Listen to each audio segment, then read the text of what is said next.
Hello students, NEET 2025 का 4 मई को जो पेपर हुआ है उसका अपन डिस्कशन यहाँ पर करते हैं, सॉल्यूशन फिजिकल और इनऑर्गेनिक केमिस्ट्री पोर्शन का। राइट, फर्स्ट क्वेश्चन इसमें आया था क्या, 49 क्वेश्चन जो है ये आपका एक पर्टिकुलर कोड का है। 49 नंबर हो सकता है अलग अलग कोड में क्वेश्चन नंबर्स अलग अलग हों। राइट, ये आपका 48 कोड का पेपर है। राइट, इसमें if the rate constant of reaction is 0.03 second inverse, how much time it take for 7.2 mole per liter concentration of reactant to get reduced to 0.09 moles per liter. Right, that means आपके पास यहाँ पर क्या दिया हुआ है, rate constant given है। सबसे पहले तो 0.03 सेकेंड इनवर्स। राइट, ठीक है, और इनिशियल कंसंट्रेशन जो वो दिया हुआ है 7.2 मोल पर लीटर। राइट, एंड जो रिमेनिंग कंसंट्रेशन है reduce up to, that is कहां तक दिया है, 0.9 मोल पर लीटर। राइट, एंड पूछा क्या है, time taken for this conversion, ये आपसे यहां पर पूछा हुआ है। राइट, पर ऑर्डर क्या होगा, फॉर्मूला कौन सा लगाएंगे, तो आपके पास यहां पर रेट कांस्टेंट की यूनिट से पता लग रहा है, it is first order reaction, and as we know that is Ct is equal to C0 e power minus Kt। Simple सा इसको सॉल्व करना है, ऑल वैल्यूज आर गिवन, और ये तो इस तरह से सिंप्लीफाई फॉर्म में कैलकुलेट कर लें, और you can say what, Kt is equal to 2.303 log of C0 upon Ct। Right, इसको सॉल्व करेंगे, टाइम आ जाएगा कितना होगा, 2.303 अपॉन 0.03, या फॉर्मूला लिखते हैं तो अपने पास क्या आएगा, के। Right, log of C0 upon Ct, simplify form में सॉल्व कर लें, 2.303 अपॉन 0.03 लॉग ऑफ कितना आएगा बेटा, यहाँ पर 7.22 0.09 सॉल्व करेंगे, और अपना answer t is equal to, ये 10 पावर कितना हो जाएगा, log 8 2 पावर 3 आगे आ जाएगा, log 2 0.693 होगा, नीचे है तो 69.3 सेकंड इसका आंसर आ जाएगा। That is third is option is correct answer. Right, जो सॉल्यूशन दिया गया था वहां पर आपके उसमें, तो वो आपके पास ये है कि Ct is equal to C0 e power Kt, सॉल्व किया ln की टर्म में कर लिया, और यहाँ मल्टीप्लाई आ जाएगा, और t is equal to 69.3 second. Done, ठीक है, काइनेटिक्स का क्वेश्चन था। नेक्स्ट क्वेश्चन पे आते हैं, स्टेटमेंट 1, स्टेटमेंट वाला क्वेश्चन है, और ये आपका केमिकल बॉन्डिंग से है। राइट, क्या है, hypothetical diatomic molecule with the bond order 0 is quite stable not, अगर बॉन्ड ऑर्डर 0 हो जाएगा तो मॉलिक्यूल कैसा होगा, अनस्टेबल होगा। राइट, बिल्कुल सही बात है, तो ये स्टेटमेंट आपके पास क्या हो गया, रॉन्ग हो गया।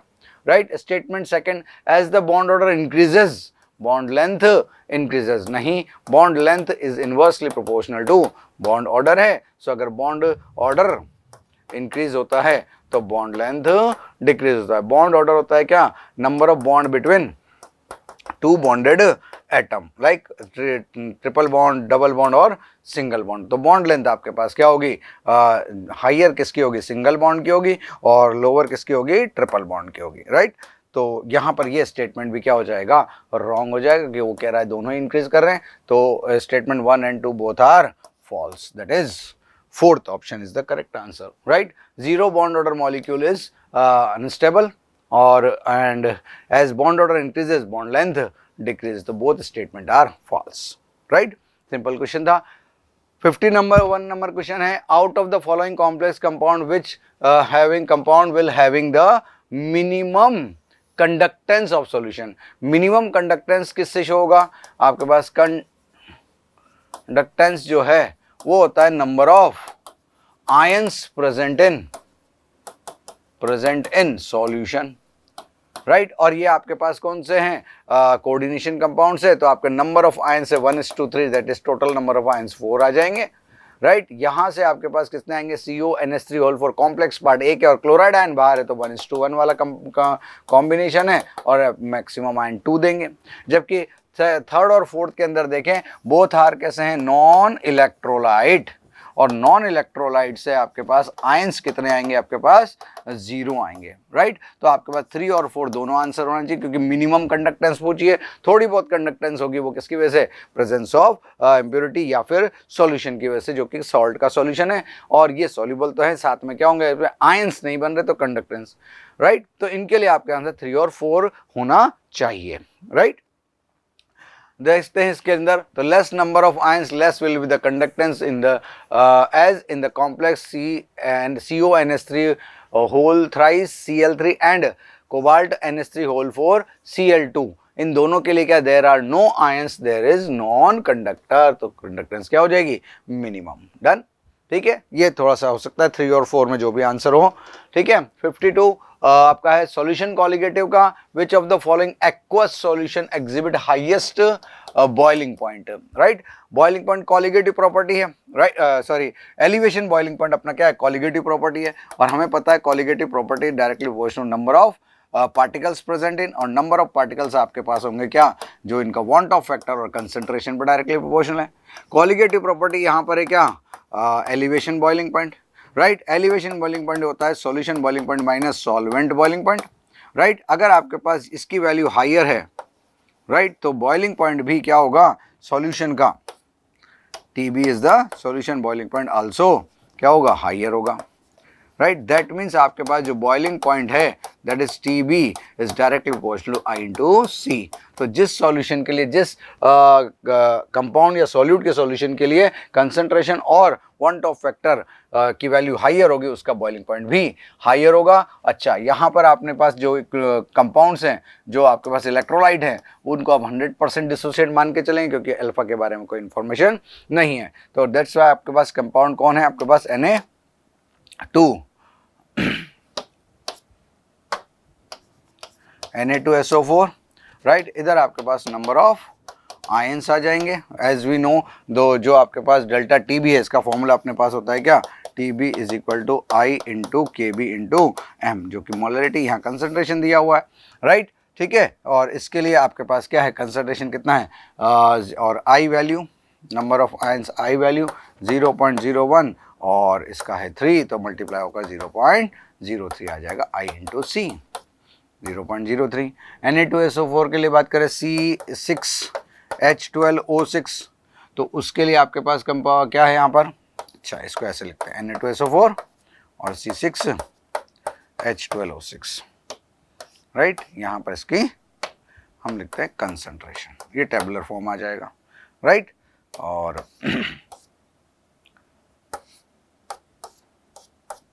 ठीक है, तो this one is compound concentration Na2SO4 C6H12O4, इसका कंसंट्रेशन 0.015 है, नॉन इलेक्ट्रोलाइट है तो 0.015 ही रहने वाला है। सेकंड इज यूरिया सॉल्यूशन है, और इसका जो कंसंट्रेशन है वो 0.01 है, ये भी नॉन इलेक्ट्रोलाइट है तो 0.01 ही रहने वाला है। और सेकंड वन इज KNO, तो last one is KNO3, KNO3 concentration is 0.01, but इसका जो आपका I है, वांट ऑफ फैक्टर, क्योंकि अगर अल्फा इज इक्वल टू 100% होता है तो आपको पता है I इज इक्वल टू क्या होता है, N, that is number of ions produce in solution by the solute.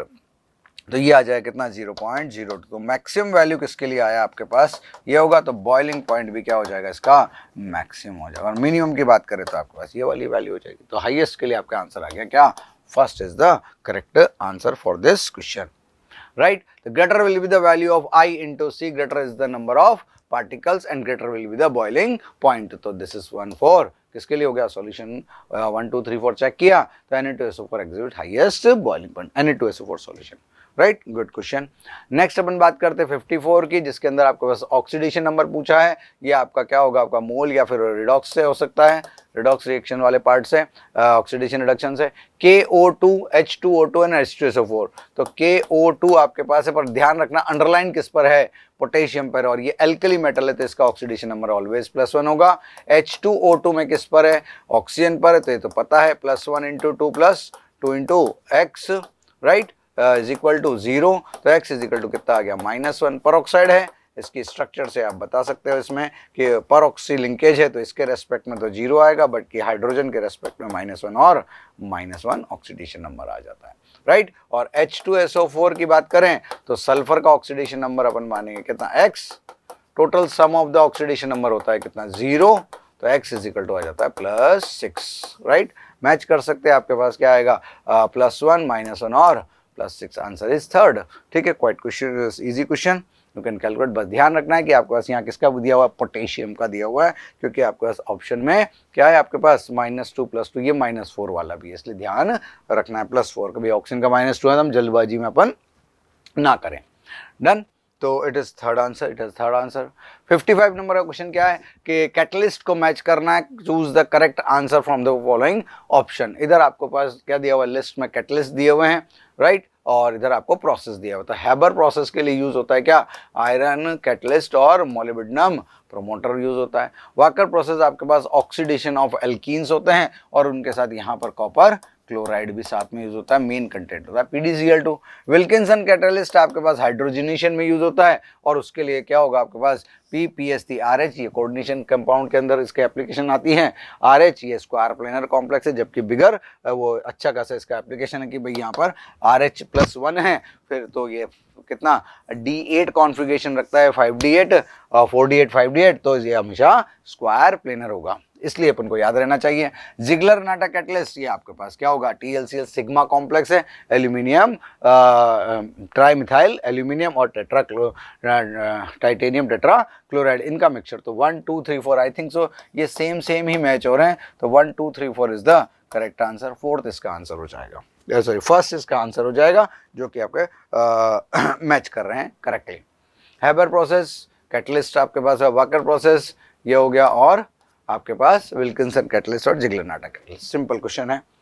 Next अपन बात करें 56 number, given the below are two statement like nitrogen that can form ammonia, ठीक है, arsine can form arsenic can form arsine, yes. Nitrogen अगर आपके पास NH3 बना रहा है तो हमें पता है फास्फोरस हाइड्राइड क्या होगा, PH3, और आर्सेनिक हमारे पास होगा ASH3, और एंटीमनी हमारे पास क्या होगा, SbH3, और बिस्मिथ हमारे पास बनाएगा BiH3। पर BiH3 में आपके पास ये कैसा होता है, आयोनिक होता है, बाकी आपके पास ये नॉन मेटलिक या फिर रिड्यूसिंग कैरेक्टर के साथ होते हैं। और ये हाइड्राइड भी जैसे आपका अमोनिया है वैसे ही क्या बनाएगा, कौन, आर्सिन भी बनेगी, राइट। तो अमोनिया, फॉस्फिन, आर्सिन, स्टिल्बिन और बिस्मिथ हाइड्राइड, करेक्ट स्टेटमेंट है, right. Antimony can not form antimony pentoxide, तो नाइट्रोजन, फास्फोरस, आर्सेनिक, एंटीमनी और बिस्मिथ, जो कि आपका 5th A ग्रुप है, 15th ग्रुप है, कॉन्फ़िगरेशन NS2NP कितना होता है, 3, तो यहाँ 2S2 2P3 हुआ, 3S2 3P3 हुआ, 4S2 4P3 हुआ, बीच में 3D आ गया 10, राइट। यहाँ पर 5S2 4F14 और 4D, 5S के बाद 4D, 5S के बाद 4D 10 और 5P3 हो गया। बिस्मिथ में 6S2 और कितना आ जाएगा, 4F14 और 5D 10 और 6F3, right, 6P3, 6P3, right. तो आपके पास बिस्मिथ से ऊपर से नीचे जाएंगे तो हमारे पास क्या होंगे, S और P दोनों के इलेक्ट्रॉन ही क्या होंगे आपके पास यहाँ पर बॉन्ड में पार्टिसिपेट करेंगे, इसलिए ऑक्सीडेशन नंबर +3 और +5 शो करेगा। और अप टू डाउन जाते हैं due to inert pair effect, we just say the stability of +3 is increases but +5 की स्टेबिलिटी डिक्रीज होता है। तो डाउट यही होता है कि आपके पास क्या होगा, higher oxidation state, lower heavier element ये शो नहीं करेंगे, लेकिन आपके पास क्या होगा, इनसे हाइयर ऑक्सीडेशन स्टेट जनरली किसके साथ शो करते हैं, +3 और +5 ऑक्सीडेशन नंबर, ये जनरली किसके साथ, फ्लोरीन और ऑक्सीजन के साथ फॉर्म करते हैं। तो N2O5 होता है, हाँ, P2O5 होता है, हाँ, राइट, AS2O5 होता है, हाँ, और Sb2O5 होता है, हाँ। Bi2O5 स्ट्रॉन्ग ऑक्सीडाइजिंग एजेंट है, ये एग्जिस्ट नहीं करेगा, तो भैया हमारा एंटीमनी तो क्या बनाता है, एंटीमनी पेंटाऑक्साइड बनाता है, राइट, ठीक है, किसके साथ, ऑक्सीजन फ्लोरीन के साथ। बाकी आपके पास स्टेबिलिटी की बात करें तो +3 की ज़्यादा होगी, +5 की कम होगी, तो हमारे पास सेकंड स्टेटमेंट क्या हो जाता है, correct, but first one is incorrect. तो आंसर शायद 2 हो जाना चाहिए। अच्छा, फर्स्ट दोनों फॉर्म है ना, तो दोनों ही सही हुए, तो आंसर आपके पास क्या होगा, both are correct. Answer is third, right, answer क्या है, थर्ड। डन, ठीक है ना। तो इस तरह से अपन यहाँ पर चेक कर सकते हैं। ये सारी थोड़ी सी बात बता दी ताकि अपन याद रख लें। तो nitrogen form ammonia, arsenic form arsine, antimony form antimony pentoxide, और exist in dimeric form P4O10 की तरह क्या होगा, AS4O10 और Sb4O10। डन, ठीक है ना। तो first is correct, second is incorrect हो जाएगा, ठीक है। आंसर इज कौन सा हो गया आपके पास, incorrect. Answer is first, answer is first,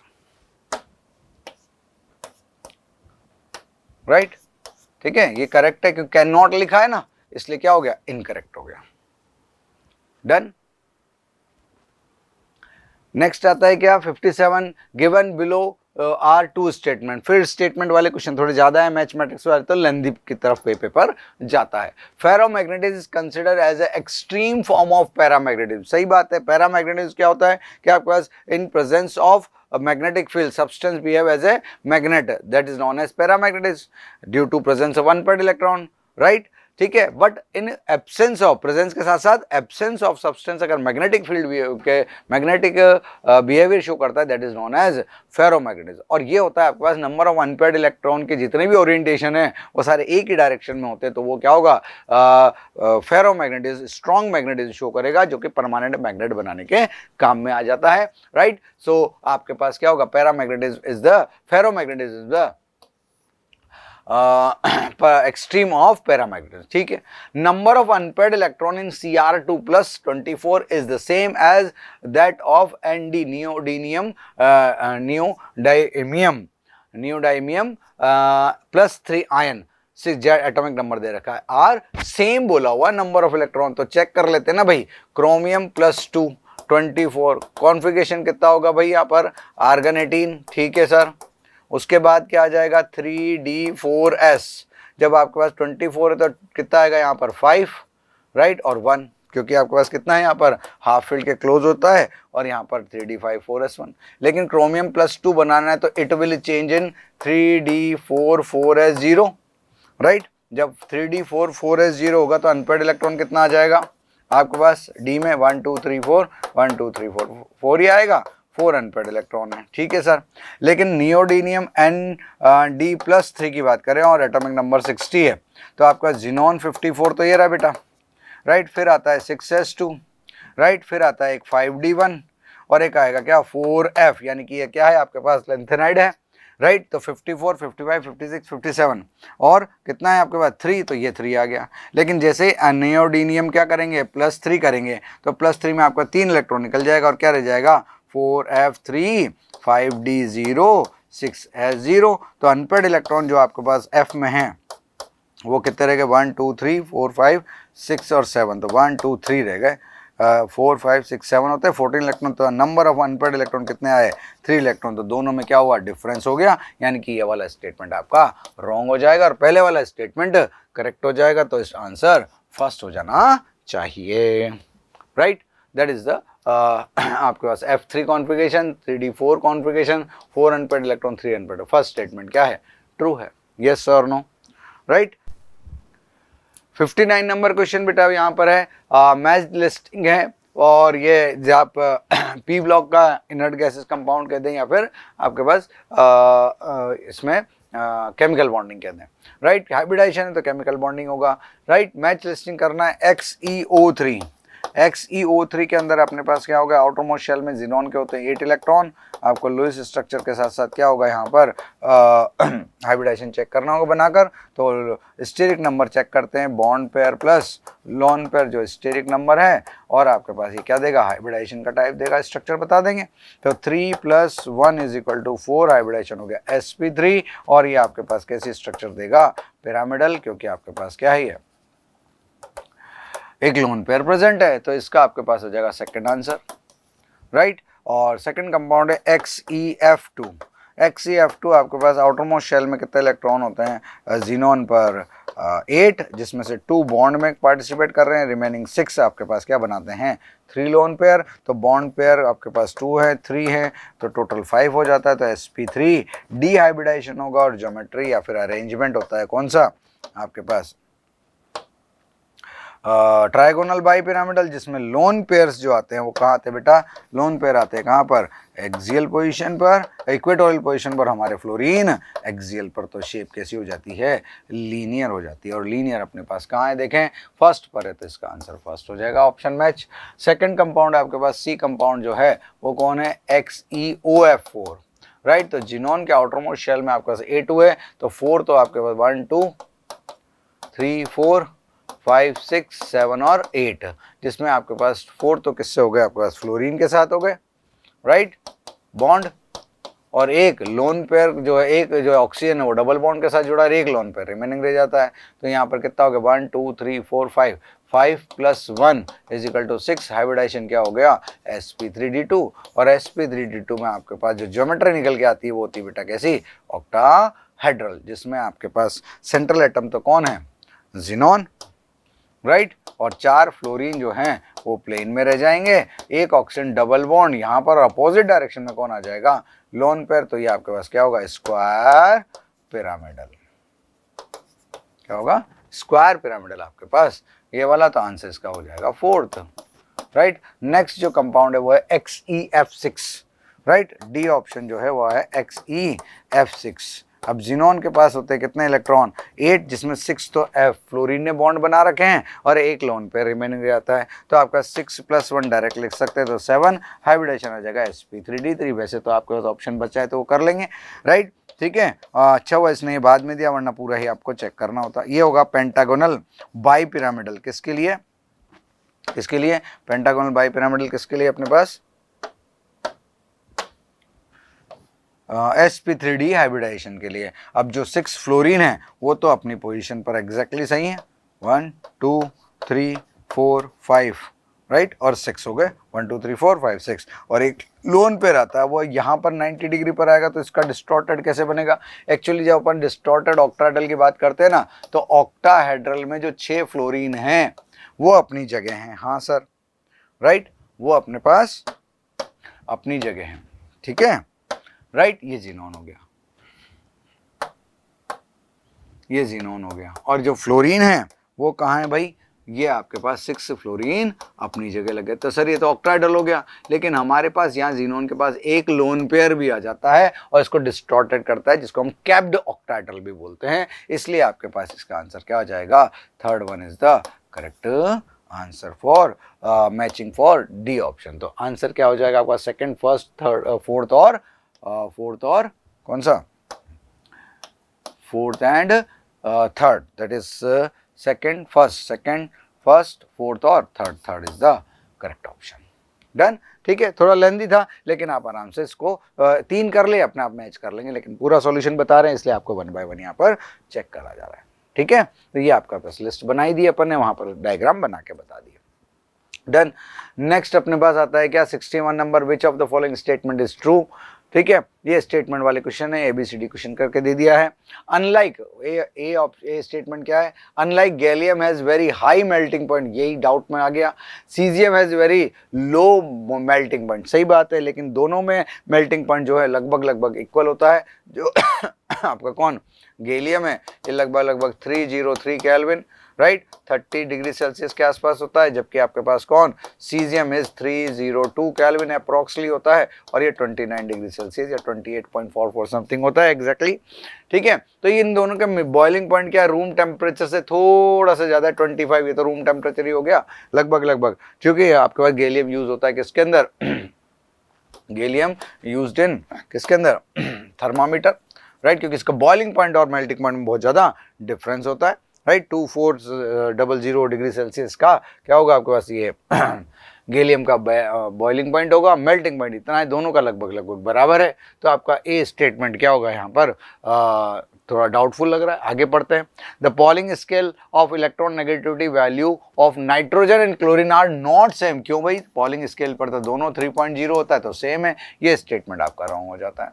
argon potassium कितना होगा? पोटेशियम प्लस 4 हटा देते हैं यहाँ से, इज नॉट 4, पोटेशियम प्लस, और आपके पास कौन? क्लोराइड, कैल्शियम और सल्फाइड आर आइसो इलेक्ट्रॉनिक। ठीक है, सही बात है सर। आइसो इलेक्ट्रॉनिक के लिए अपने क्या होता है? नंबर ऑफ इलेक्ट्रॉन सेम होता है। तो argon potassium plus, calcium 2 plus, right, chloride और सल्फाइड दिए हुए हैं। एटॉमिक नंबर 18, 19, 20, 17 और 16 है। टोटल नंबर ऑफ इलेक्ट्रॉन की बात करेंगे तो यहाँ न्यूट्रल है एटम, यहाँ पर पॉजिटिव चार्ज है तो फिर 18, यहाँ पर पॉजिटिव +2 है तो 20 में से 1 कम हो जाएगा। यहाँ नेगेटिव चार्ज है तो कितना हो जाएगा? यहाँ पर 18 इलेक्ट्रॉन, और 16 + 2 अगेन नेगेटिव के लिए 18 इलेक्ट्रॉन। तो सारे कैसे? Iso electronic. It is correct statement, right. The correct order of first ionisation enthalpy of sodium, magnesium, aluminium, silicon is silicon, aluminium. इन्होंने जो दिया हुआ है क्या? फर्स्ट आयोनाइजेशन एंथैल्पी ऑर्डर क्या दिया हुआ है? Silicon, aluminium,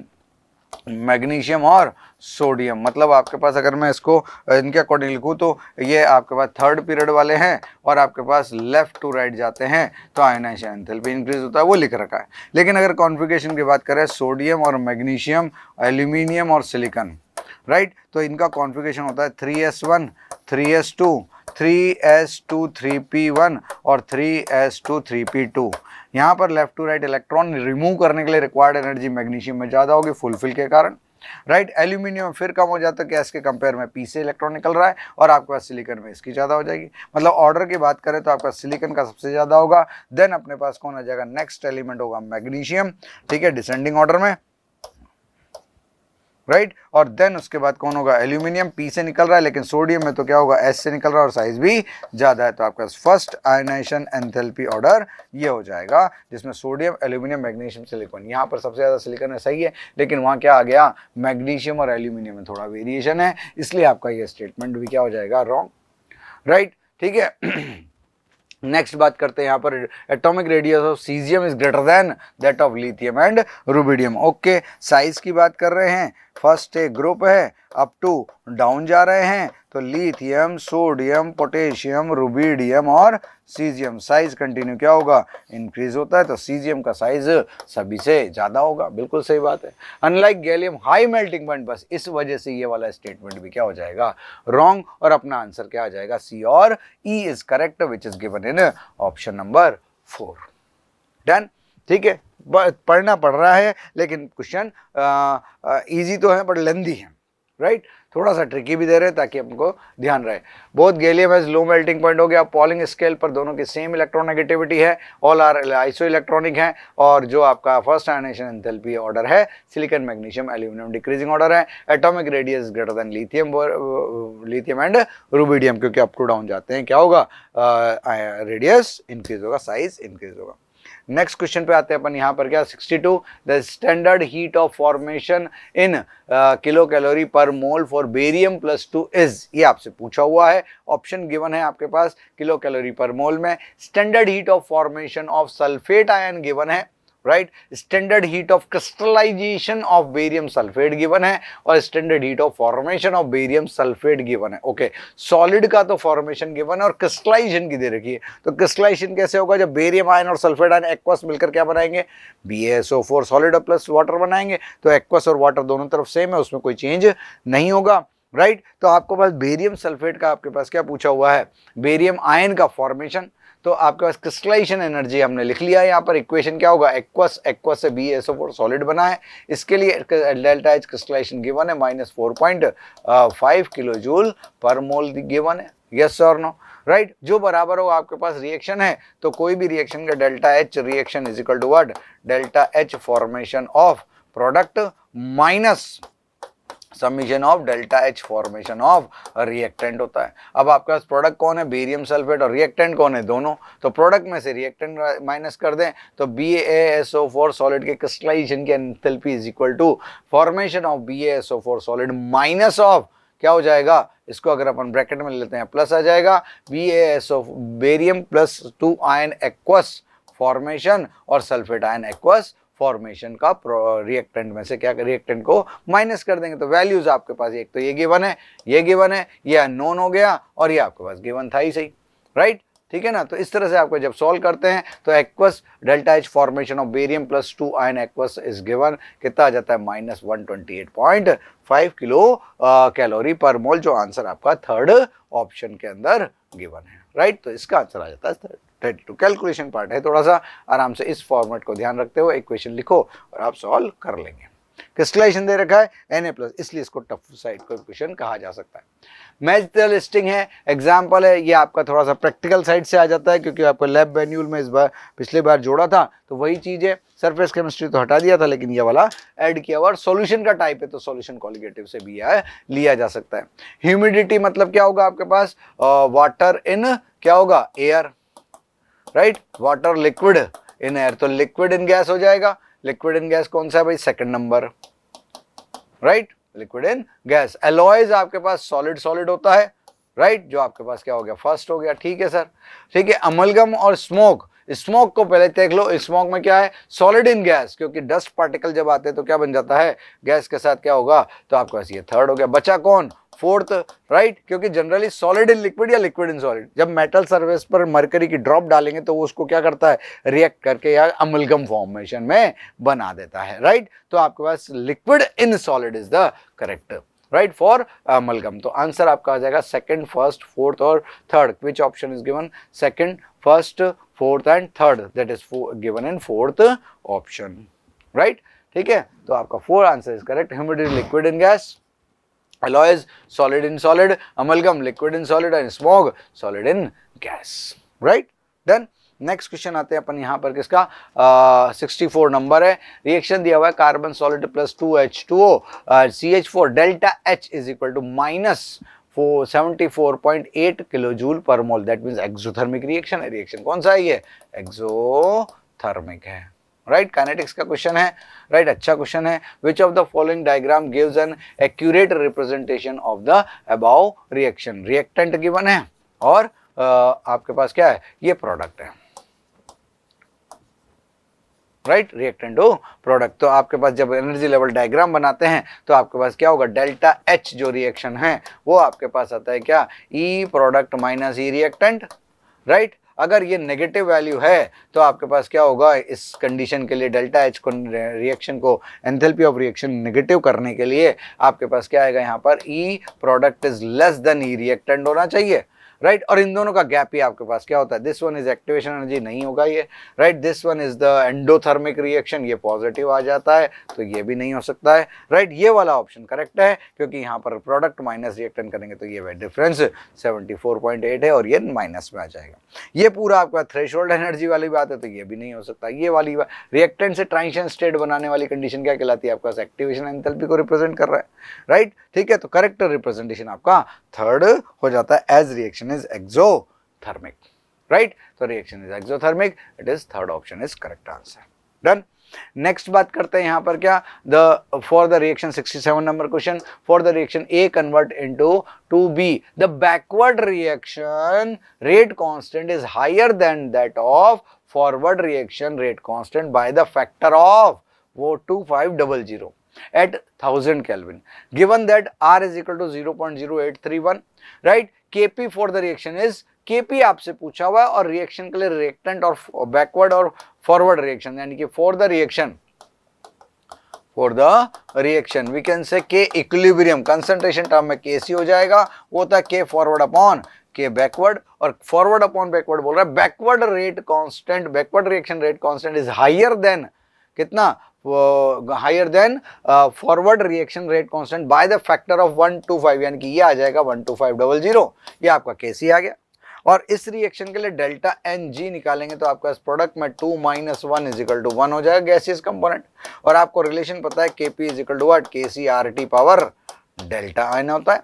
R value I think so given है 0.0831 और टेम्परेचर गिवन है कितना, 1000 केल्विन, यस और नो, इजी क्वेश्चन हुआ। तो Kp इज इक्वल टू, बस ये वाली फैक्टर लैंग्वेज से समझने वाली बात थी, K इज इक्वल टू कितना आएगा 1/2500, 0.0821 या 831 बोला हुआ उन्होंने, बिल्कुल सही बात है, इंटू 1000। तो ये कैलकुलेशन थोड़ा सा भारी पड़ जाता है, ठीक है, क्योंकि अचानक से नहीं आता। 831 3 हो गया ना, अपॉन 2500। इसको सॉल्व करेंगे तो अपने पास आंसर कितना आ जाएगा, 0 पॉइंट कितना आपके पास पॉइंट ऊपर चला जाएगा, तो हम कैलकुलेट करेंगे तो कितना आएगा, 0.003 ATM, राइट। ठीक है ना, तो कैलकुलेट करते तो अपने पास कितना आता है, 0.033 ATM। पावर डेल्टा एन है तो पावर डेल्टा एन कितना है आपके पास, 1। डन, देखो इस क्वेश्चन को, ठीक है। सो गैसेज है, के फॉरवर्ड के बैकवर्ड का ऑर्डर किया हो गया, डेल्टा एन अपन ने 1 रख दिया, सॉल्व किया तो आपके पास कितना आ रहा है, ठीक है, 25 है, तो 0.033 ATM पावर 1।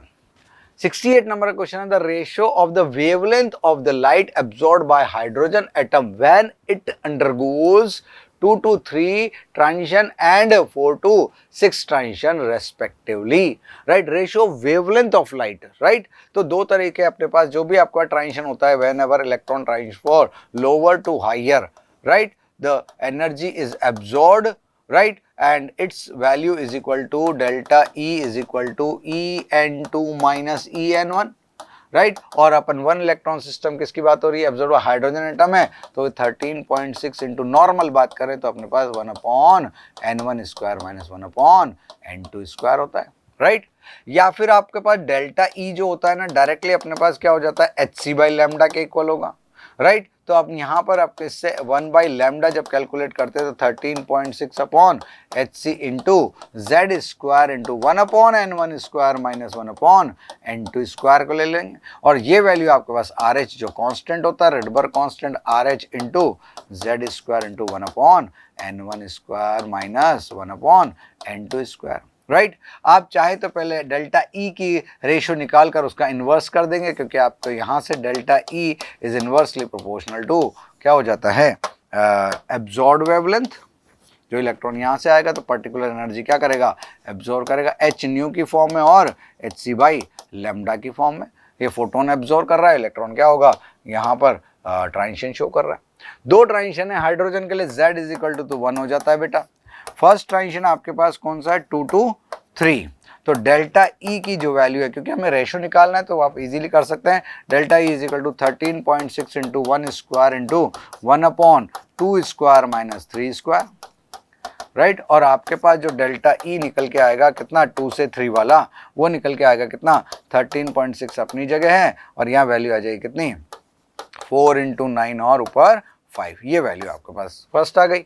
सेकेंड ट्रांजिशन जो है आपके पास कितना है बेटा, 4 to 6 है, तो इसके लिए जो ट्रांजिशन होगा delta E 4 to 6 in hydrogen atom, that is 13.6 into 1 square, तो यही सही, 1/4 स्क्वायर n1 और 1/6 square n2, it gives delta E 4 to 6 is equal to 13.6 into जितना भी होगा क्या आएगा यहाँ पर 16 इंटू 36, और ऊपर कितना आएगा, माइनस करेंगे तो कितना आ जाएगा 20।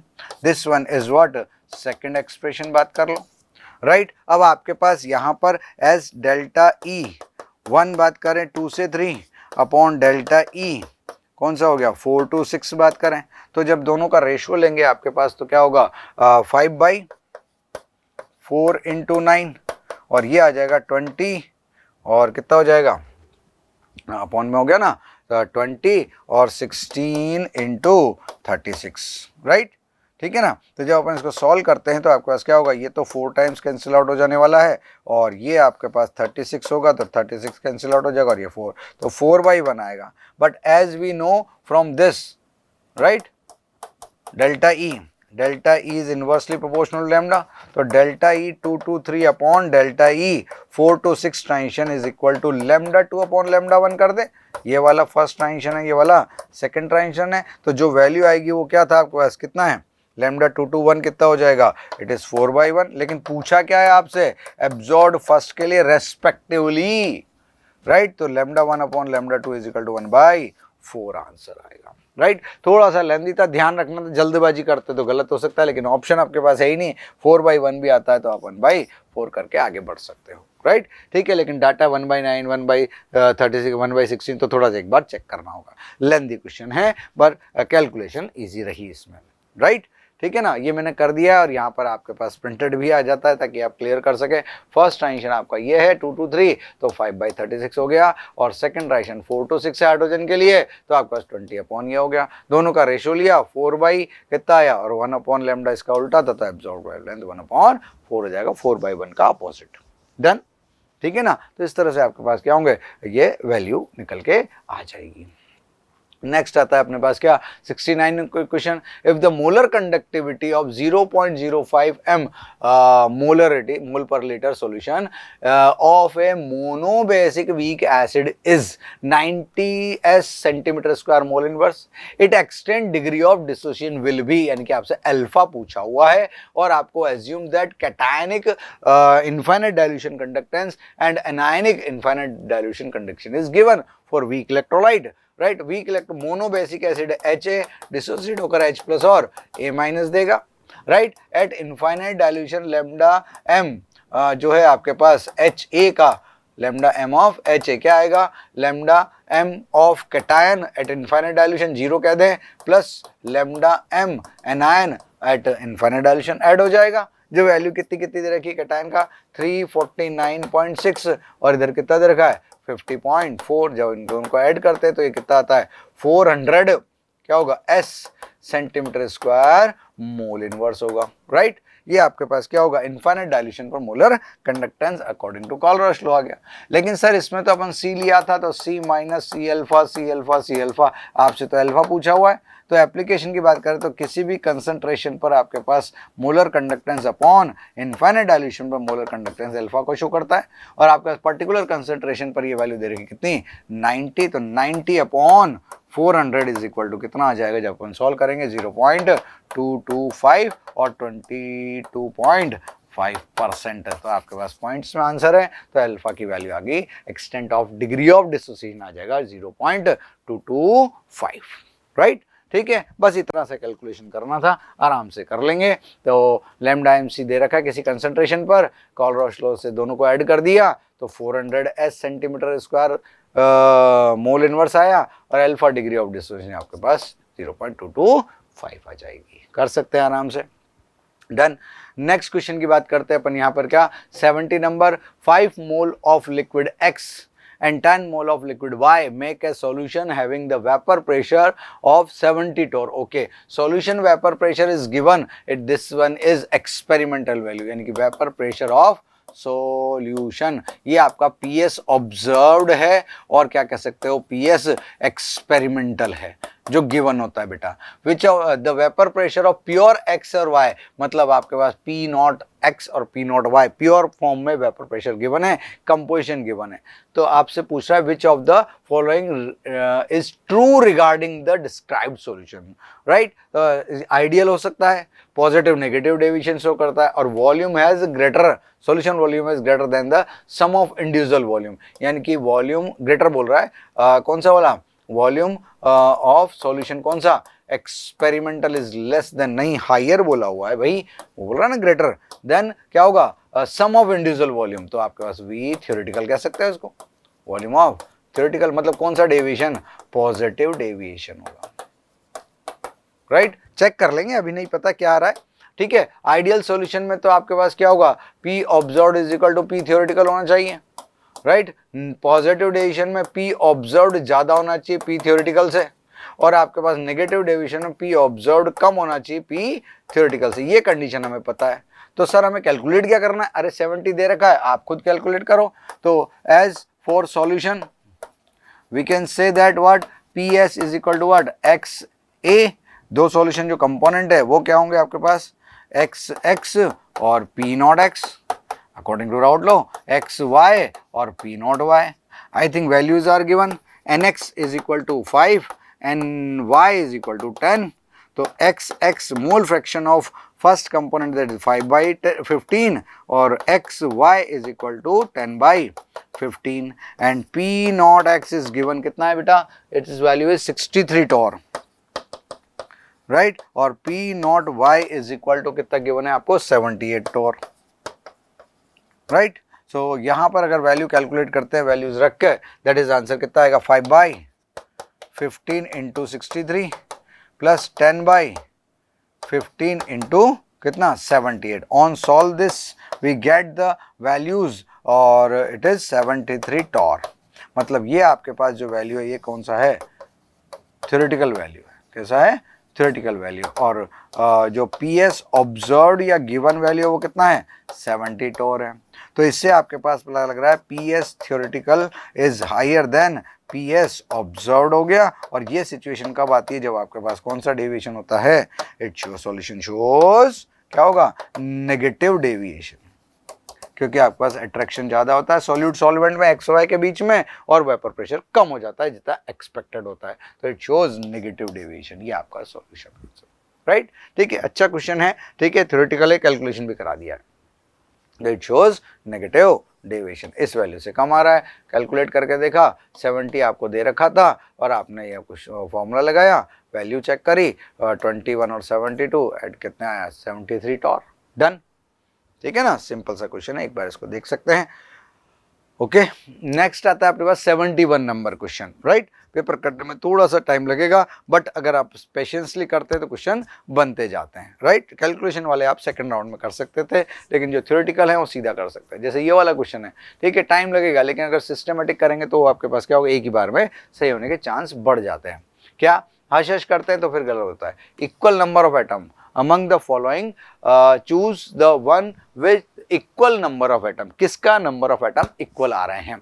आपको ग्राम वेट दिया है, सब्सटेंस की मोलर मास गिवन है, राइट। तो नंबर ऑफ एटम कैलकुलेट करने के लिए क्या करते हैं, number of atoms in a given sample is equal to number of molecules multiply by atomicity, right. और एटॉमिसिटी आपके पास नंबर ऑफ एटम होते हैं। तो अगर इनके लिए मैं जो कंपाउंड है कौन Na2CO3, इनकी अगर एटॉमिसिटी की बात कर लें तो वो आपके पास कितना होगा, एटॉमिसिटी आपके पास कंपाउंड्स की कितनी हो जाएगी, यहाँ पर 3, 4, 5 और 6 हो जाएगी। अगला कंपाउंड कौन है, Na2O, राइट। ये 3 नहीं होगा यहाँ पर, Na2O, राइट। इसके लिए जो एटॉमिसिटी वो 3 है। NaOH का जो आपके पास है वो कितना होगा आपके पास यहाँ पर, वो भी आपके पास कितना आ रहा है, दैट इज 3, राइट। हाइड्रोजन पता है कितना होता है 2, और जो कार्बन डाइऑक्साइड है उसके भी कितने होंगे 3, राइट। अब अगर मैं नंबर ऑफ एटम्स की बात करूं तो आपके पास क्या होगा, नंबर ऑफ मॉलिक्यूल्स कैसे कैलकुलेट करें। अब आपको gram weight upon molar mass लिखना होगा, ये मोल्स बन जाएंगे इनटू Na इनटू एटॉमिसिटी। बस ये आपको फॉर्मूला यहाँ पर अप्लाई कर लेना है। तो आपके पास इस फर्स्ट की बात करेंगे तो कितना आएगा 212 अपॉन कितना 106 इंटू Na, ये तो नंबर ऑफ मॉलिक्यूल होगा, इंटू क्या कर दिया 6 कर दिया। तो ये टाइम्स आपके पास कितना डबल हो गया, तो ये 12 Na आंसर आ गया इसका। ठीक है, Na2O की बात करें तो कितना है, ये आपके पास 248 है, और जो मोलर मास है वो कितना है आपके पास 62, राइट। इनटू आपके पास Na इंटू 3 आ गया, क्योंकि एटॉमिसिटी 3 थी। तो 62 से ये आपके पास डिवाइड होता है कितना, कितने टाइम्स 4 टाइम्स, 4 इंटू 3 ये भी 12 Na हो गया। बिल्कुल इनके लिए नंबर ऑफ एटम सेम हो गए। NaOH की बात करें तो कितना आ रहा है 240 अपॉन 40 इंटू Na इंटू कितना हो जाएगा 3, राइट। जब आपका 46 से ये क्या होगा 40 है ना, 40 से डिवाइड होगा तो 6 इंटू 18 Na हुआ, मतलब ये सेम नहीं आ रहा है। और हाइड्रोजन के लिए कितना गिवन है बेटा 12 gram, 12/2 into Na into 2, that is equal to कितना आएगा आपका 4 2 कितना हो गया, कितना है 12 है ना, और 2 ग्राम आपका इसका क्या है मोलर मास, तो 6 इंटू 2 कितना हो जाएगा 12 Na। इसमें भी एटम आ गए, राइट। कार्बन डाइऑक्साइड का वेट दे रखा है 220/44, शायद ये 5 हो जाएगा, इंटू Na इंटू 3, तो ये आ जाएगा 15 Na आंसर आएगा, राइट। अब किसके लिए सेम हुआ यहाँ पर नंबर ऑफ एटम्स, किसके लिए सेम हुए, हाइड्रोजन के लिए, Na2O2 के लिए, Na2O के लिए, और किसके लिए Na2CO3 के लिए। यानी कि आपके पास क्या होगा A B सी, डी और ई में से किन किन के लिए सेम हो रहे हैं? डी, बी और ए। तो आपके पास ए, बी और किसका? डी। और ए, बी, डी आपके पास गिवन है किसमें? कौन से ऑप्शन में? फोर्थ ऑप्शन में आपको गिवन है। तो 71 का आंसर कितना हो जाता है? फोर्थ। तो सिस्टमेटिक करना पड़ता है, थोड़ा सा टाइम लगता है, लेकिन और फॉर्मूला ध्यान रखना होगा। डन, ठीक है। तो number of moles into N into atomicity आ गई आपके पास। क्या आया? 12, 12 और 12, बाकी 15 और 11। Number of atoms similar in A, B and D. कर लेंगे इजीली, राइट, ठीक है। ये मोल कॉन्सेप्ट वाले क्वेश्चन पे स्टार्टिंग वाले एलिमेंट वो सम बेसिक्स ऑफ केमिस्ट्री से था। 72 नंबर का जो क्वेश्चन है अपने पास, वो आपके पास क्या था? Which of the following are paramagnetic. अब इसके लिए आपके पास क्या होगा? यहाँ कोऑर्डिनेशन है, ऑक्सीडेशन नंबर निकालना होगा, weak field strong field check करना होगा और अनपेड इलेक्ट्रॉन निकालने होंगे, राइट। तो NiCl4,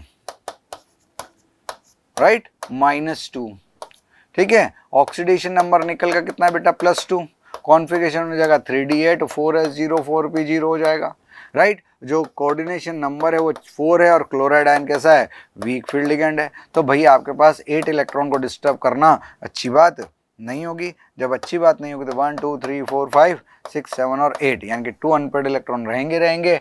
S आपका वैकेंट है, P आपका वैकेंट है। तो आपके पास पैरामैग्नेटिज्म पूछा हुआ है और हाइब्रिडाइजेशन क्या हो जाएगा? sp3। Number of unpaired electron 2 है, तो ये वाला कंपाउंड हो जाएगा कैसा? पैरामैग्नेटिक, ठीक है। एक हो गया। दूसरा बात करें किसका? NiCO4, right. यहाँ पर ऑक्सीडेशन नंबर देखें, निकल का 0 है, 3D8 4s2 4p0 है बेटा। लेकिन अगेन कोऑर्डिनेशन नंबर 4 है और जो CO है वो कैसा है? स्ट्रॉन्ग फील्ड लिगेंड है। जब ऐसा है तो आपके पास ये 2 इलेक्ट्रॉन भी इधर चले जाएंगे और डी में इलेक्ट्रॉन कितने हो जाएंगे आपके पास?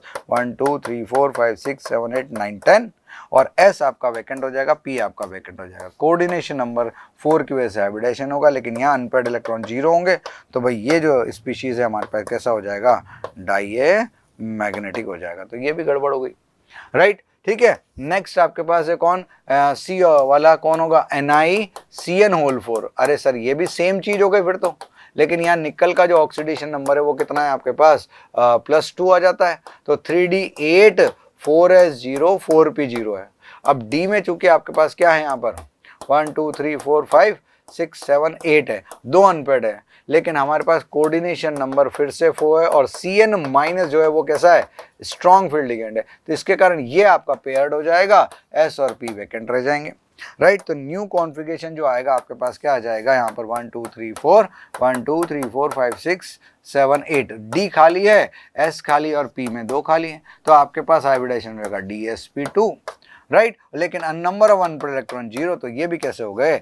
डाइमैग्नेटिक हो गए, राइट, ठीक है। तो आपके पास एक तो ये हुआ, अभी तक ये भी डाई हुआ, ये भी डाई हुआ और ये भी ये पैरा हो गया, राइट। NiH2O, तो NiH2O होल 6 की बात करें और +2, ऑब्वियसली यहाँ पर +2 है तो निकल का फिर से +2 ऑक्सीडेशन होगा और 3D8 और हमारा H2O जो कौन सा है? वीक फील्ड लिगेंड है। कोऑर्डिनेशन नंबर वही 6 है, तो D में 8 इलेक्ट्रॉन को डिस्टर्ब नहीं कर सकते। 1 2 3 4 5 6 7 और 8।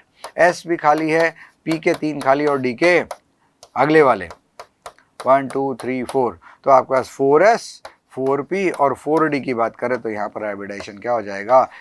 sp3d2 और 2 अनपेड इलेक्ट्रॉन हो जाएंगे, जिससे यह कैसा हो जाएगा? पैरामैग्नेटिक हो जाएगा। तो दिस वन आल्सो पैरामैग्नेटिज्म। अब यहाँ पर NiPPH4 की बात करें तो भाई ये भी स्ट्रॉन्ग फील्ड लिगेंड है और फिर वही निकल किस में है? 0 ऑक्सीडेशन नंबर में। तो यही वाली सिचुएशन हो जाएगी कि Ni 0 है और NiPPH3 आपके पास क्या होगा? जो 3D8 4s2 4p0 था, ये इधर जाकर क्या होगा? 3D10 4s0 4p0 हो जाएगा। 3D10 4s0 और 4p0 हो जाएगा। तो ये कंबाइन होकर आपके पास sp3 हाइब्रिडाइजेशन और D10 होने से नंबर ऑफ अनपेड इलेक्ट्रॉन 0 हो जाएंगे। तो ये भी कैसा हो जाएगा? आपका डाइमैग्नेटिक हो जाएगा। तो आपके पास कौन से हुए? 2 A और कौन से वाले? एक तो A पैरामैग्नेटिक और ये D पैरामैग्नेटिक। तो A और D के ऑप्शन में है क्या? बिल्कुल सही है आंसर फर्स्ट आ जाता है। मतलब सारी चीज़ें उन्होंने करवा ली है, तो आपको थोड़ा सा पेशेंस के साथ कुछ पेपर करना होगा, ठीक है। दो ही आपने कह दिया, यहाँ पर वीक फील्ड लिगेंड है जिससे आपके पास 2 अनपेयर्ड इलेक्ट्रॉन रह रहे हैं, और ये paramagnetic. COPPS3 strong field ligand है, कॉन्फ़िगरेशन में D10 हो जा रहा है इसलिए डाईमैग्नेटिक हो गया। साइनाइड +2 में है तो यहाँ पर वो खत्म ही हो गया, तो हाइब्रिडाइजेशन क्या होगा, DsP2, और यहाँ पर पेयरिंग हो जाएगी, पेयरिंग को प्रेफरेंस मिल जाएगी क्योंकि cyanide ion is strong field ligand. Done, समझ में आ गई बात। यहाँ 0 ऑक्सीडेशन नंबर में इन सब के लिए, तो ये इलेक्ट्रॉन इधर ट्रांजिशन होकर स्टेबिलिटी दे देगा, राइट, मतलब आपका पेयरिंग को प्रेफरेंस दे देंगे। डन। नेक्स्ट आता है 73 number. If the half life of for the first order reaction is 1 minute, ठीक है सर, ठीक है। Time required for 99.9% completion of the reaction is close to आएगा, राइट, ये पूछा है उन्होंने, ठीक है। तो 5 मिनट, 10 मिनट और 2 मिनट। तो फर्स्ट ऑर्डर रिएक्शन है आपका, दो कंपैरिजन हो जाता है सीधा सीधा। अगर x% अपने पास फॉर किसके लिए, फर्स्ट ऑर्डर रिएक्शन, राइट। तो 2.303 के log 10 100/x, x जितना परसेंट होता है तो 99% और 50% चेक करें। 50% में कंज्यूम हो जाता है क्या, 50%, और 99.9 में कंज्यूम हो जाता है कितना, 99.9। रिमेनिंग कितना रहता है, 0.1 होते ही आपके पास यहाँ कितना आ जाएगा, 1000, और नीचे कितना है log 10, तो ऊपर कितना रह जाएगा आपके पास, log 10 1 कितना होगा, 2.303 है, और जो वैल्यू अपन सॉल्व करते थे 10 टाइम्स ऑफ, ठीक है, लॉग कितना 2.303 वैसे ही कैंसिल आउट हो जाने वाला है, तो आपके पास कितना आ जाएगा, 10 मिनट आ जाएगा यहाँ पर, राइट। लॉग यहाँ पर 2 रह जाएगा, ये log 2, और ऊपर की तरफ अपने पास कितना आएगा यहाँ पर 3 इंटू log 10, 3 वैल्यू आ जाएगी तो वो 10 मिनट हो जाएगा।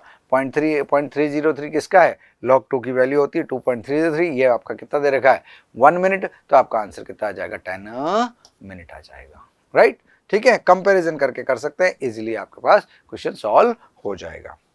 नेक्स्ट बात करते हैं किसका, 74 नंबर। हाँ, 74 नंबर हमें कहता है energy and radius of first Bohr orbit of helium plus और लिथियम +2 आर रेस्पेक्टिवली। ये थोड़ा सा लंबा कैलकुलेशन, लंबा तो नहीं है, आपको केवल क्या करना है, आपको इन्होंने किसके रेस्पेक्ट में दे दिया, हाइड्रोजन के रेस्पेक्ट में एनर्जी दे दी, और उसके फर्स्ट बोर ऑर्बिट के लिए क्या दे दिया, रेडियस दे दिया। तो आपके पास जो एनर्जी का फॉर्मूला है for nth orbit for 1 electron system, E_nth is equal to minus कितना है 2.18 इंटू 10⁻⁻18 जूल, ठीक है, इंटू कितना आता है यहाँ पर Z²/n², राइट। अब लिथियम के लिए बात करें +2 के लिए तो Z=3 होता है और n=1 है, राइट। और हीलियम के लिए बात करें तो आपके पास Z=2 है और n सबके लिए 1 है, राइट। हाइड्रोजन के रेस्पेक्ट में बात करेंगे तो वो उन्होंने RH दिया हुआ है तो उसके रेस्पेक्ट में निकाल लो, वरना सीधा ही है। तो फर्स्ट आप एनर्जी निकालेंगे, एनर्जी फॉर क्या होगा, फर्स्ट फॉर लिथियम 2+, तो वो कैलकुलेट करेंगे 2.18 इंटू 10⁻⁻, कितना बेटा 18 है ना, -18 इंटू कितना आ जाएगा यहाँ पर 3²/1²। सॉल्व करेंगे तो अपने पास यहाँ पर निकल के आ जाएगा इसकी वैल्यू 2 और 9 कितना 18, 19 पॉइंट समथिंग वैल्यू आ जाएगी इंटू 18, ठीक है। और जो सेकंड नंबर है आपके पास कौन सा है, एनर्जी 1 फॉर हीलियम आयन, वो वैल्यू आएगी अपने पास -2.18 इंटू 10 कितना 18 इंटू यहाँ पर 2² आ जाएगा अपॉन 1, 8 और 4 ये 9 पॉइंट समथिंग वैल्यू आ जानी चाहिए। तो आपके पास एक तो 18, 19 वाला हुआ और एक ये लिथियम के लिए और दूसरा हीलियम के लिए 8 पॉइंट समथिंग, तो ये दोनों तो मैच कर रहे हैं, ठीक है ना। 16 नहीं आएगा, ध्यान रखना कौन सा आ जाएगा, ये वाला ऑप्शन अभी तक मैच कर रहा है और इसमें भी मैच कर रहा है, हाँ 19 और 18, राइट। अब अगर रेडियस की बात करें तो आपका रेडियस का फॉर्मूला होता है Rn=0.529 इंटू n²/z, ये तो एंगस्ट्रॉम का है, लेकिन Rn अब अगर अपन रखें कितना पिक्रोमीटर के अंदर तो ये आ जाएगा कितना 52.9 इंटू n²/z, राइट। एंगस्ट्रॉम की जगह क्या आ जाएगा pm, ठीक है। n सबके लिए 1 है और आपके पास अलग अलग, तो लिथियम 2+ के लिए अगर बात करते हैं तो R1 2.9 इंटू 1² अपॉन 3, राइट। 3 से इसको डिवाइड करते हैं तो आपके पास कितना आएगा 1, राइट। और 221 17 पॉइंट कितना आ जाएगा, 2119 है तो 6 आ जाएगा आपके पास, 17.6 कौन से वाले के लिए, लिथियम के लिए आएगा भाई। तो आपके पास ये 17.6 pm दे रखा है, 3 pm आ जाएगा आगे, राइट। और अगर हीलियम की बात करें तो आपके पास क्या होगा, R1 is equal to 52.9 into 1 square upon 2 square, sorry 2, क्योंकि आपका इसका जस्ट हाफ ही तो करना है, राइट। तो कितना होगा, z n is equal to 1 है ही सही, तो जब डिवाइड करेंगे किससे, 2 से, तो कितना आएगा 4, राइट। और 6, 4 क्यों, अरे 2 2 4 होगा 20, राइट, 2 आएगा ना बेटा, 2 6 26.48, कहाँ गया अपने पास, 26.45 pm आ जाएगा। तो ये आपका रेडियस है और वो आपके पास मैच कर रहा है किसमें, थर्ड ऑप्शन में मैच कर रहा है, राइट, ठीक है ना। अब वो आपके पास इसमें भी मैच कर रहा था, कहाँ गया, यहाँ माइनस साइन नहीं है, ठीक है। तो अगर होता है तो वैसे भी आपके पास प्लस में आ रहे हैं, वैल्यू सेम आ रही है, बस ये आंसर ये वाला सही है। देखो 17 है, 17 है, जल्दबाजी में आप फर्स्ट आंसर नहीं लगाने, यहाँ राइट कर सकते हैं आराम से, ठीक है। तो इसको सॉल्व करते हैं तो अपने पास ये आंसर्स आ जाते हैं। तो वैल्यूज आई कितनी, 19.26 फॉर किसके लिए, लिथियम आयन, यहाँ पर वैल्यू कितनी है, माइनस 19.62 इंटू 10 पावर माइनस 18, और लिथियम के लिए आई कितनी, minus 8.72 into 10 power minus 18 joule, right. और वो पीएम के अंदर आंसर आ गया, दिस वन और दिस वन, ये मैच करना रह जाता है, कर लेंगे आराम से। हाइड्रोजन के रेस्पेक्ट में निकाला और फिर वो RH की वैल्यू रख दी, वैसे कर लिया। यहाँ पर R के लिए Z आ जाएगा, यहाँ पर n² Z अलग अलग होता है, ठीक। और जो फर्स्ट दोनों के लिए सेम है, तो आपका लिथियम की जो रेडियस है वो नहीं रख दी इन्होंने, यहाँ पर 3 रख दिया। यही एनर्जी हीलियम के साथ किया कंपैरिजन, और फिर इसकी जगह अपने हाइड्रोजन की जगह वैल्यू रख दी, तो आपका आंसर आ गया। और इसी तरह से यहाँ पर रेडियस का कंपैरिजन करके यहाँ PM में आंसर निकाल लिया, राइट, हाइड्रोजन के रेस्पेक्ट में, जो कि वैल्यू दे रखी थी, हमने वहाँ पर डायरेक्ट कर लिया। कैसे भी कर सकते हैं, दोनों तरह से इसके आंसर आ जाएंगे। आप इस तरह से करें या फिर हमने इसको फॉर्मुलेटेड करके कर दिया है। मेन फॉर्मूला आपके पास में एटॉमिक स्ट्रक्चर वाला, एक तो ये क्वेश्चन, ये वाला फॉर्मूला है जो कि कैलकुलेट करना है, और एक ये वाला फॉर्मूला है जो पिक्रोमीटर के फॉर्म में लिया हुआ है। डन, ठीक है ना, राइट, कर सकते हैं इसको। नेक्स्ट क्वेश्चन की तरफ बढ़ते हैं अपन यहाँ पर।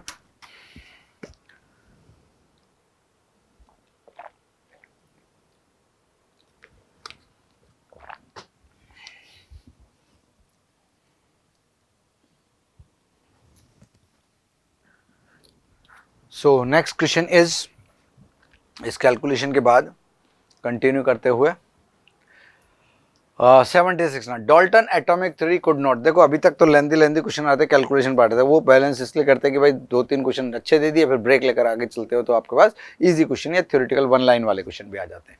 Dalton theory could not explain which of the following, Dalton theory से अपन क्या बताते हैं, एटम मॉलिक्यूल इनके कॉम्बिनेशन की बात करते हैं, मतलब लॉ ऑफ केमिकल कॉम्बिनेशन को बता सकते हैं, स्टार्टिंग वाली बात हो गई, राइट, ठीक है। ये ठीक वैसे उन्होंने एक पैराग्राफ आगे बढ़ा दिया, 24-23 में जो क्वेश्चन आया था atomic structure Dalton atomic theory पर, उन्होंने केवल स्टेटमेंट दिए थे तो वो ट्रू करने थे। यहाँ पर इन्होंने एक पार्ट आगे बढ़ा दिया जिसमें लॉ ऑफ केमिकल कॉम्बिनेशन को डाल्टन एटॉमिक थ्योरी से प्रूव कर सकते हैं, लेकिन Gay-Lussac law of volume combination को प्रूव नहीं कर सकते हैं। तो आपके पास इसका जो आंसर होगा, could not explain law of, क्या होगा, gaseous volume, multiple proportion, law of conservation of mass और कांस्टेंट प्रोपोर्शन हम आराम से बता सकते हैं। तो इसका आंसर आपके पास आ जाता है क्या, सेकंड, राइट। तो second is Dalton atomic theory explain the law of chemical combination, could not explain the Gay Lussac law of volume combination, जिसमें आपने कहा था for the gaseous reaction gases are combined in simple ratio of volume and product also form in this simple ratio of volume, right, ठीक है। Addition भी होगा और simple ratio में आ जाएगा। 77 नंबर क्वेश्चन कहता है क्या, identify the correct order against the property mentioned. Okay, ये केमिकल बॉन्डिंग से अपन कह सकते हैं, राइट, ठीक है। अब पोलैरिटी की बात कर रही तो वाटर, अमोनिया और CHCl3, राइट। तो H2O की पोलैरिटी तो सबसे ज्यादा होनी चाहिए क्योंकि यहाँ पर इलेक्ट्रॉन नेगेटिव डिफरेंस भी है और लोन पेयर इसको फेवर कर रहा है, राइट। सेकंड आपके पास NH3 आता है, तो NH3 में नाइट्रोजन की इलेक्ट्रॉन नेगेटिविटी ऑक्सीजन से कम है, तो बॉन्ड पोलैरिटी कम आ जाती है और लोन पेयर भी एक ही है, राइट। और CHCl3 की बात करें तो कार्बन के पास टेट्राहेड्रल फॉर्म में 3 क्लोरीन है जिनके बॉन्ड एंगल 90 से ज़्यादा होते हैं, तो इसका जो डाइपोल मोमेंट है वो सबसे कम होना चाहिए, राइट। तो ये पोलैरिटी का ऑर्डर क्या हो गया, करेक्ट हो गया। अब अगर सेंट्रल एटम की बात करें, यहाँ पर क्या number of lone pair on central atom, तो भाई XeF4 है, तो XeF4 में 4 होते हैं, 4 इलेक्ट्रॉन बच जाएंगे, तो 2 आपके पास लोन पेयर हो गए। दूसरा कौन है, XeO3, तो XeO3 में आपका सेंट्रल एटम पर 6 होते हैं, 3 ऑक्सीजन बॉन्डेड है, तो यहाँ पर एक ही लोन पेयर हो गया। और जो नेक्स्ट वन है आपके पास क्या, XeF2, XeF2 में 2 तो बॉन्ड बना रहे हैं, 8 में से 2 बॉन्ड बना दिए हैं, तो बच्चे कितने हैं आपके पास, 6 इलेक्ट्रॉन, मतलब यहाँ लोन पेयर कितने होने चाहिए आपके पास, 3। तो number of lone pair on central atom की बात करें, सेंट्रल एटम की बात करें तो 2, 1 और 3 है, तो आपके पास ऑर्डर कुछ और आएगा। यहाँ पर ऑर्डर क्या दे रखा है, ये वाला, तो ये स्टेटमेंट गलत हो जाता है। डन। OH और CH और NO बॉन्ड लेंथ, अगर ऑक्सीजन की बॉन्ड लेंथ की इंक्रीजिंग ऑर्डर है, तो ये आई थिंक ये भी क्या होना चाहिए, गड़बड़ है, कारण उसका बताओ। OH बॉन्ड लेंथ बात करें, CH बॉन्ड लेंथ बात करें और NO बॉन्ड लेंथ बात करें, तो भाई OH में इलेक्ट्रॉन नेगेटिव डिफरेंस क्या है, ज़्यादा है, और साइज भी ऑक्सीजन आयटन का छोटा है, तो ये बॉन्ड लेंथ छोटी होनी चाहिए, राइट। और यहाँ पर साइज भी क्या है आपका, लोन पे क्या है डिफरेंस है, तो बॉन्ड लेंथ ऑर्डर सबसे ज़्यादा इसकी नहीं होगी, ये भी गलत हो गया। N2O2 बॉन्ड एंथैल्पी, तो N2 के अंदर N ट्रिपल बॉन्ड N होता है, O2 के अंदर O डबल बॉन्ड O होता है, और हाइड्रोजन में H सिंगल बॉन्ड H होता है, तो आपका सबसे ज़्यादा बॉन्ड एनर्जी की बात करें तो किसकी हो जाएगी, N2O2 और H2। चेक करो क्या यही क्या, हाँ बिल्कुल सही, तो A और D is correct, the given in option number क्या हो जाएगा, करेक्ट पूछ रहा है, right, correct, choose the correct answer, क्या होगा, correct order mention against the property में mentioned, right.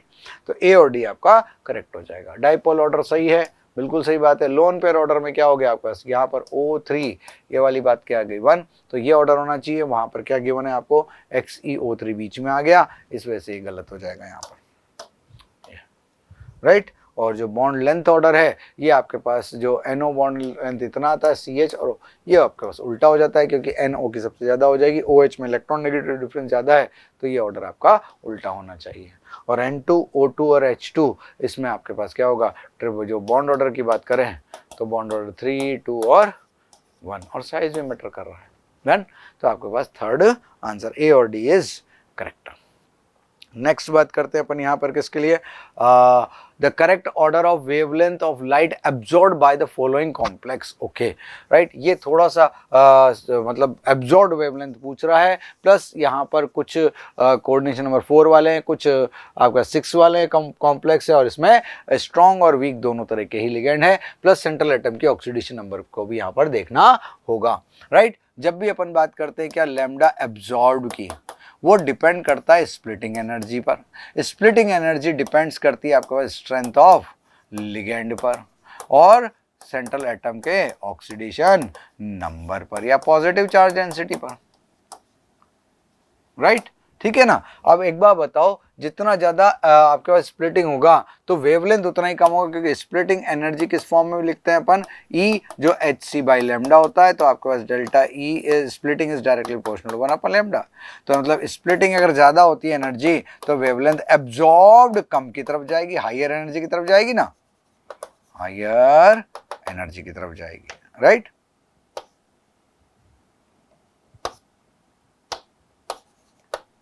Right, higher energy की तरफ आपके पास क्या जाती है, तो वेवलेंथ कम हो जाती है। तो पहले बात करें क्या, CN और CO, कोबाल्ट कितना है इस कॉम्प्लेक्स की, कोबाल्ट CN होल 6, और इधर कितना है -3, मतलब कोबाल्ट थर्ड ऑक्सीडेशन नंबर में है, और ये स्ट्रॉन्ग फील्ड लिगेंड है, और डेल्टा O भी ऑक्टाहेड्रल भी है, राइट, ठीक है ना, मतलब स्प्लिटिंग ज़्यादा हो गई। और कोबाल्ट NH3 की बात करें, होल 6 हो रहा है, और यहाँ +3 है, तो ऑक्सीडेशन नंबर 3 है, लेकिन ये आपके पास क्या होगा, जो स्ट्रॉन्ग फील्ड लिगेंड है, लेकिन आपके पास क्या होगा, साइनाइड आयन का स्ट्रेंथ किससे, अमोनिया से ज़्यादा होता है, राइट। तो स्प्लिटिंग इसका क्या हो जाएगा, अगर मैं यहाँ पर डेल्टा 1 किसके लिख दें, कॉम्प्लेक्स के नाम से लिख देते हैं अपन, डेल्टा A, सॉरी ये कौन सा है आपके पास, डेल्टा B है, ठीक है, और ये डेल्टा A है, ठीक है ना। अब बात करते हैं इन दोनों की, कॉपर और टाइटेनियम, CuH2O होल 4,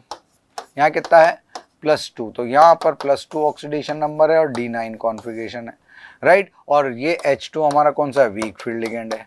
अब आपके पास यहाँ TiH2O होल 6 भी है बेटा, राइट। जब +3 है तो टाइटेनियम का ऑक्सीडेशन नंबर +3 हो जाता है, और ये जो स्प्लिटिंग है इसको मैं बोल रहा हूँ क्या, डेल्टा C, और इसको बोल रहे हैं डेल्टा D, राइट। और हमारा ये भी क्या है, वीक फील्ड लिगेंड है। तो चार्ज किस पे ज्यादा है सेंट्रल एटम पर, तो आपका D3 DC से ज्यादा हो जाएगा और DB DA से ज्यादा हो जाएगा, राइट, ठीक है। और चूंकि ये आपके पास क्या वीक फील्ड है तो इन दोनों से क्या होने वाले, कम, तो delta B is higher than क्या हो जाएगा, delta A is higher than, अब पहले कौन आएगा यहाँ पर, +3 ऑक्सीडेशन नंबर वाला डेल्टा D, और फिर कौन आएगा, डेल्टा C। ये तो आपके पास एनर्जी का ऑर्डर है, कौन सा, एब्जॉर्ब्ड। तो वेवलेंथ एब्जॉर्ब्ड का जो ऑर्डर होगा वो आपके पास क्या होगा, जब आपके पास ये है तो ऑर्डर अपोजिट रहेगा, C D A और B, that is the answer, B A D C, ये आपका इंक्रीजिंग ऑर्डर होगा, B A D C, that is in given in fourth, क्योंकि आपसे पूछ रहा है क्या, order of wavelength light absorbed by the following complex, वो वेवलेंथ पूछ रहा है और आपने एनर्जी का ऑर्डर निकाला जो कि उसका इनवर्स होगा। ये अच्छा क्वेश्चन है, टफर साइड मानेंगे इसको, राइट। स्टार में लगा देता हूं जहां पर भी होता है, पहले वाले क्वेश्चन नहीं लगाया, राइट। तो आपके पास आंसर क्या हो जाएगा, फोर्थ हो जाएगा। ये आपके पास डाटा भी दे दिए भाई, इसके इन्होंने एब्जॉर्ब किया कितना, 473, सबसे कम जो है आपके पास क्या होगा, मिनिमम इसका हो जाएगा, राइट। और मैक्सिमम आपका कौन सा हो गया, कॉपर वाला, ये मैक्सिमम हो गया भाई, राइट। तो ऑर्डर आपके पास अपने आप ही बना हुआ है क्या, का सबसे कम किसका है, बी का, फिर उसके बाद कौन है, ए, राइट, उसके बाद कौन है अपना डी, और उसके बाद कौन है अपना सी, राइट, BADC, तो BADC। और हमने बिना डाटा के देखा तो आपके पास भी ऑर्डर सिमिलर मैच कर रहा है दो फैक्टर को लेकर, स्ट्रेंथ ऑफ लिगेंड और सेंट्रल एटम का ऑक्सीडेशन नंबर को। Done, alright, good question. Next अपन बात करते हैं 84, among the following electronic configuration belong to main group element. Main group element ये पीरियोडिक टेबल से अपना क्वेश्चन है, और मेन ग्रुप एलिमेंट का मतलब होता है क्या, रिप्रेजेंटेटिव एलिमेंट्स। और रिप्रेजेंटेटिव एलिमेंट्स कौन होंगे, S and P block element, S and P block element है, राइट। और SP ब्लॉक एलिमेंट का कॉन्फ़िगरेशन होता है क्या, NS12, राइट, और NS2NP126, जिनके ग्रुप नंबर आपके पास आते हैं 1 और 2 और 13 to 18। ये आपके पास क्या होंगे, अगर ये एलिमेंट हैं तो आपके पास क्या होगा, कॉन्फ़िगरेशन चेक कर लो। यहां पर क्या आया, 3S1 बिल्कुल S ब्लॉक का है,